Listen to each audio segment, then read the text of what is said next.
That was weird. We're Chris and Hillary, and we're weird. It is late winter, but it feels like spring. The snow is melting. And it feels like a good day for a bike ride. So we're gonna go to one of our favorite bakeries. And we're gonna answer some questions along the way. It's kind of cold.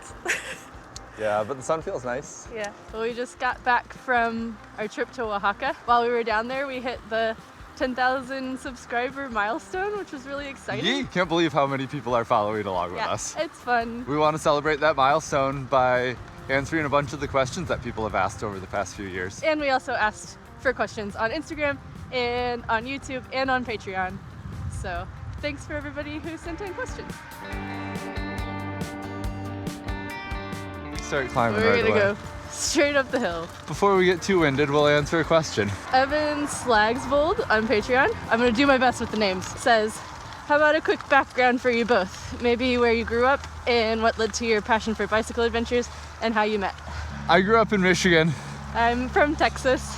And we met working for the Forest Service clearing trails in central Washington. I can't do this when we're going straight up the hill. At a certain point, we realized we both had the dream to hike the Pacific Crest Trail. In that we became much more comfortable with the logistics of kind of long distance human powered travel. Fast forward a few years, I knew that I was gonna have a couple months off of work, and I had fallen in love with what then was called Turkey, and now I think it's called Turkey. And I really wanted to spend my 2 months off in Turkey, but Chris doesn't travel well unless he has lots of activity. Gotta get the wiggles out. So I wanted to go to Turkey.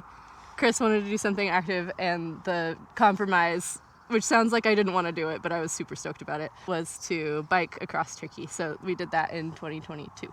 It was a fun learning experience, both for how to travel by bikes, how to ride bikes, I was not good at riding bikes when we arrived in Istanbul. how to film our adventures. So if you've actually watched those early videos, thanks. They're really rough, but we fell in love with making videos too. So that has sort of become like an integral part of riding bikes for us, is filming the adventures and then forming them into some sort of story later.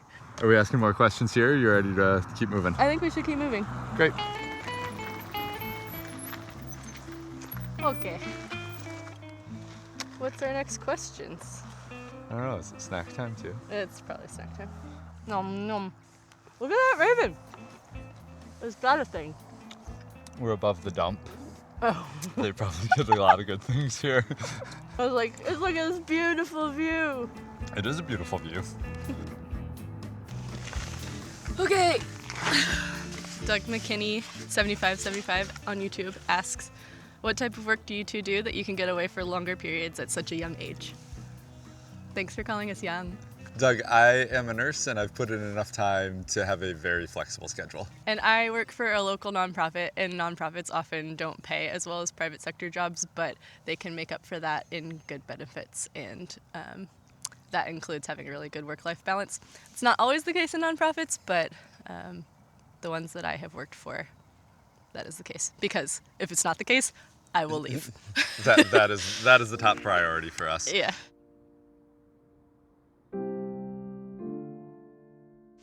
At Ian Clark, 2840 on YouTube, asks, where did you go on your first ever cycle tour and how long did it take? Our first tour was a long weekend through the wheat fields near Walla Walla in eastern Washington. We had a really good time, and we really ended up falling in love with visiting small towns. Yeah, I feel like there were a lot of unexpected treasures there, like actually really good food. Yeah. And a super cute little hotel and people that were just excited to have us there and seeing their town. And I think that was not an anomaly. There's always something cool about every little town. Yeah.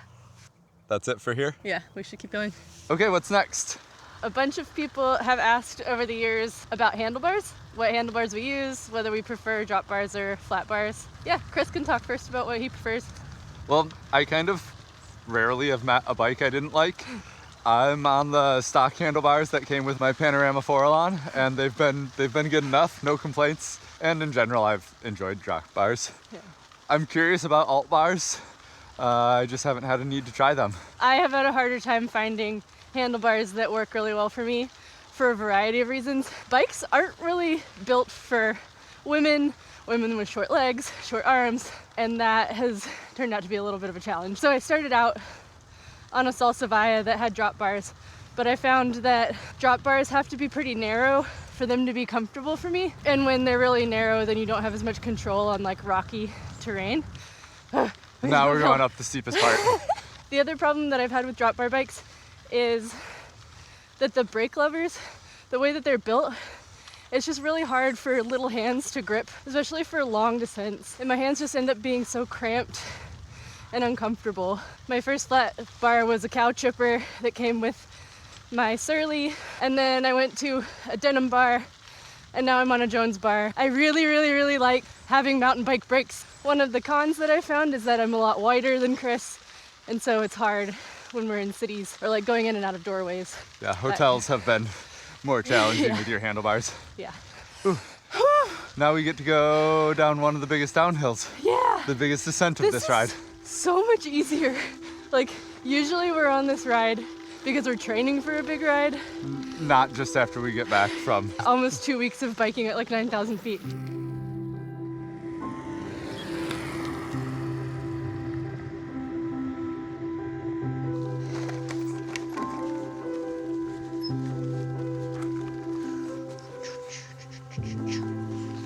Our next question comes from our niece, Juniper. Ooh. Hi, Juniper. And she said, where are you going next? We really don't know. Yeah, we don't know. You sent us a video the other day and it had a lot of really good suggestions in it. Camp right in the middle of the purple.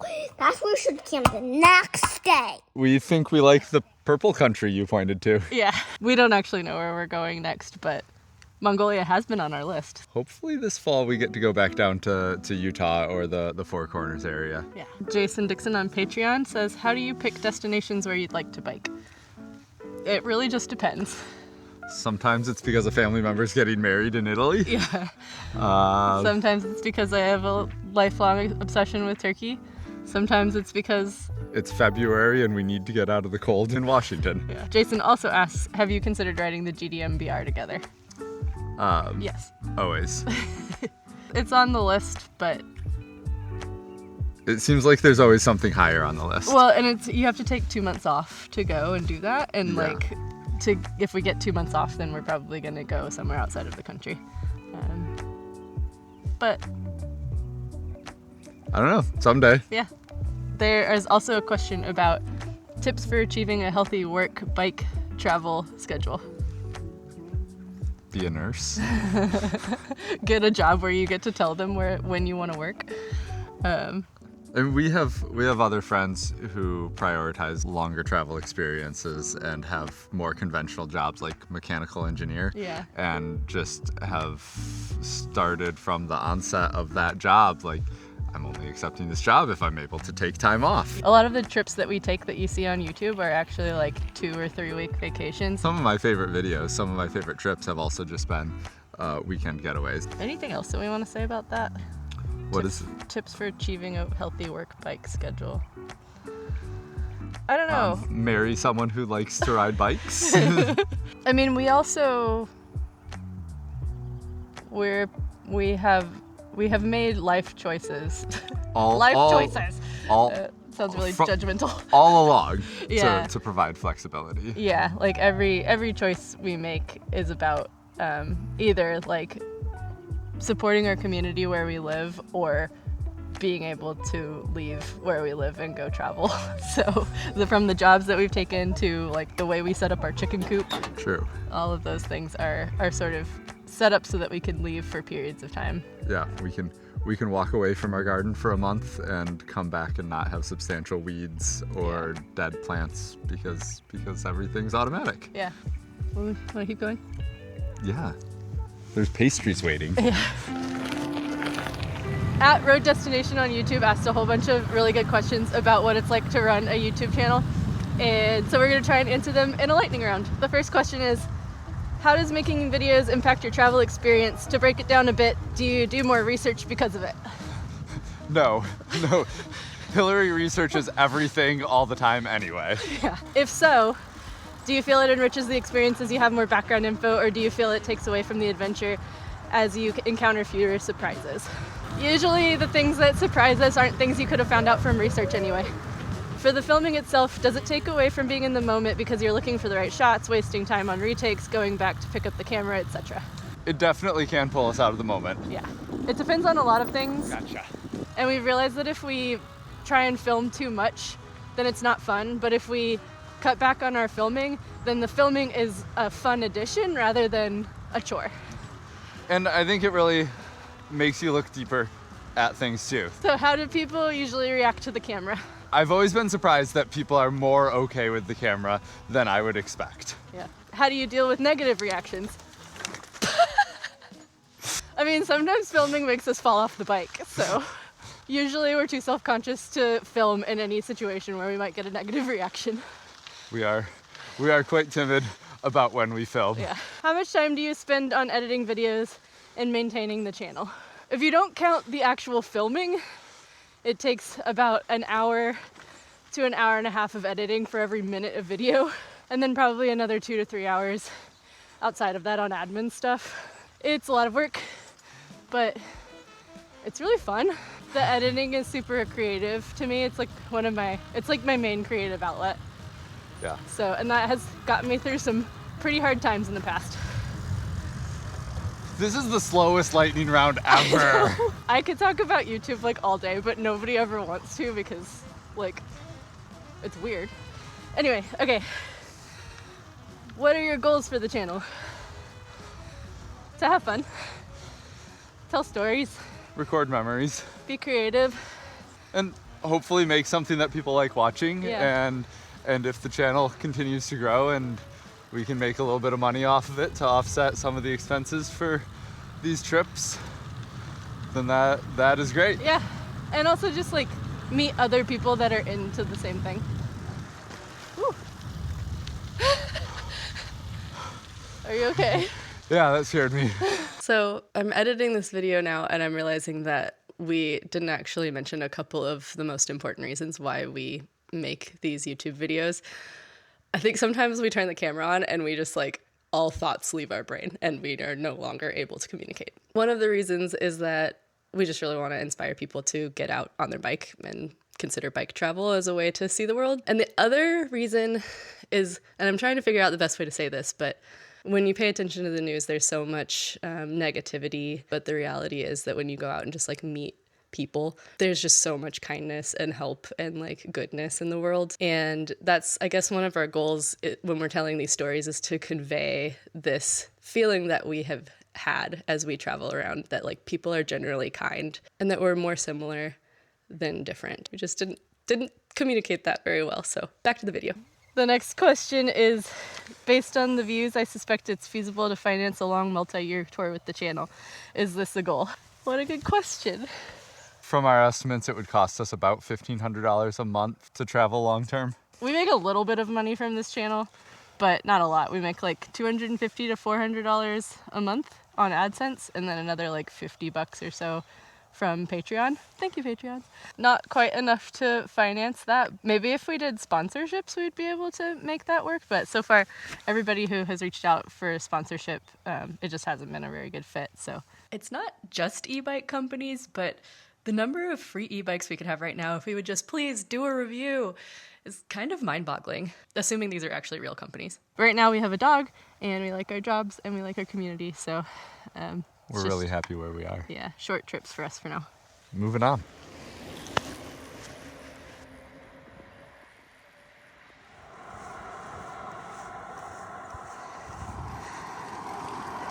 Hi. Hi. It's March, and we're surrounded by pear trees. And one of the signs of spring to me is when the orchardists start spraying the pear trees with clay, like a natural insecticide. And then all of these trees will turn white, but we haven't gotten there yet. Everyone all the time asks us about routes and GPX files. Many of our routes, we're just following someone else's GPX file, often off of bikepacking.com. Yeah, but then for the ones where we just like have made up our own route, you can get those over on our Patreon. Someone asked, would you consider doing another bike and gear check? Oh, absolutely. Yeah, I think we'll probably just do a gear update video this year, and then maybe next year we'll do a whole other like biking gear video. Johnny on Trails on Instagram asked favorite bikepacking gear. My saddle. I'm really happy with the Brooks Imperial. I really like my roll-off internally geared hub. Nice. I don't ever want to go back to a derailleur, ever. And then a lot of people ask us about our wool sun shirts. Those are from Ridge Merino. We're not sponsored. We wish. And they're called the Solstice hoodie. And they're great. I think we've both bought more than one. Yeah.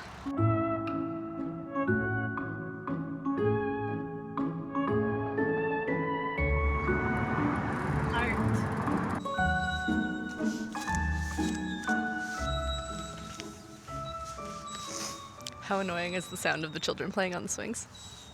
We'll find out in post. Next question is from Becky Took a Picture on Instagram. Favorite bikepacking snack?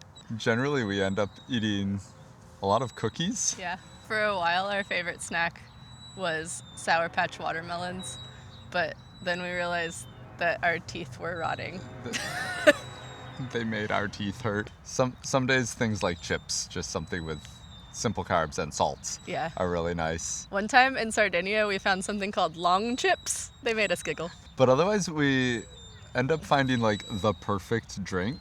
Yeah, everywhere we go has like some sort of drink that they sell on the side of the road that is like perfectly made for activity. In Turkey, they had ayran. Yeah, which is like salty yogurt drink, which sounds weird, but it was like exactly what we wanted. And then in Mexico, there was tejate. Yeah, which is a drink made with cacao beans and a bunch of other things.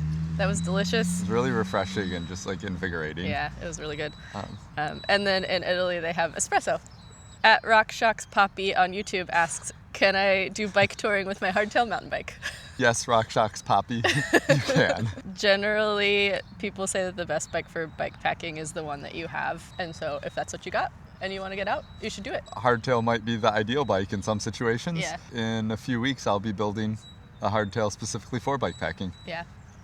I feel like the bikepacking and bike touring world, especially in the bikepacking world, people will try and convince you that you need a different bike for every trail. And I just feel like that's not true, and you should just go outside if you want to on your bike. This one is for me. And it is in reference to my last video where I built my second bike. At Stanley Cubic 1 on YouTube asks, why wouldn't you clean the cranks before reinstalling them? Because I don't know what I'm doing. I feel like I have made that abundantly clear that like I don't have a whole lot of experience building bikes, and so I didn't really think about it, and I didn't think that that was a thing that I needed to do before moving it over. But now I know that, and so I will do that moving forward. Everyone learns sometime. Yeah, I just happen to be doing it publicly. At Stephen Cooper 5040 on YouTube asks, if the rule is always be charging, why don't either of you have a dynamo front hub? Short answer is cost. Money. We found that a battery pack is pretty reliable. Yeah. And having to recharge our batteries is kind of a good excuse to get a hotel too. Yeah. You want to go to the bakery? Yeah, I'm hungry. Okay, let's go.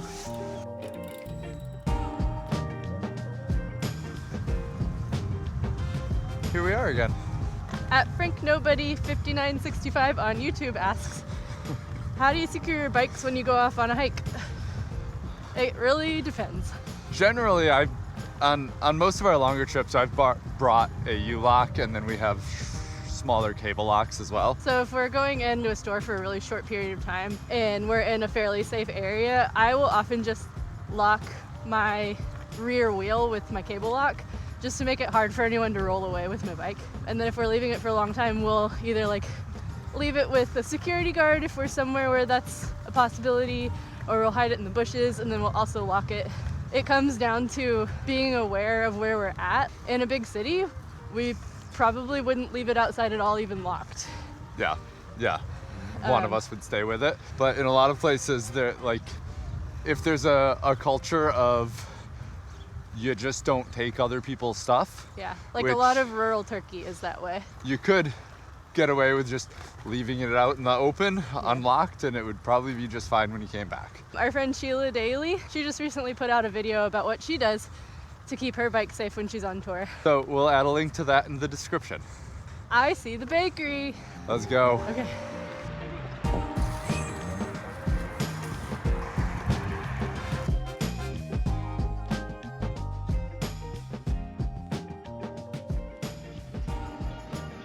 know everything.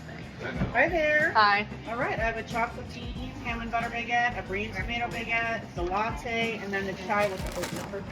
Thank you.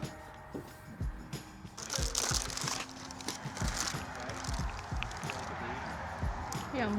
We got ham and butter and brie and tomato. They're both good, but the brie and tomato's better. Yeah. And I got some sort of like rose water chai latte. It's so good. I'm usually not a huge fan of like floral flavors. Yeah. But with the spicy chai. I don't know, it reminds me of something.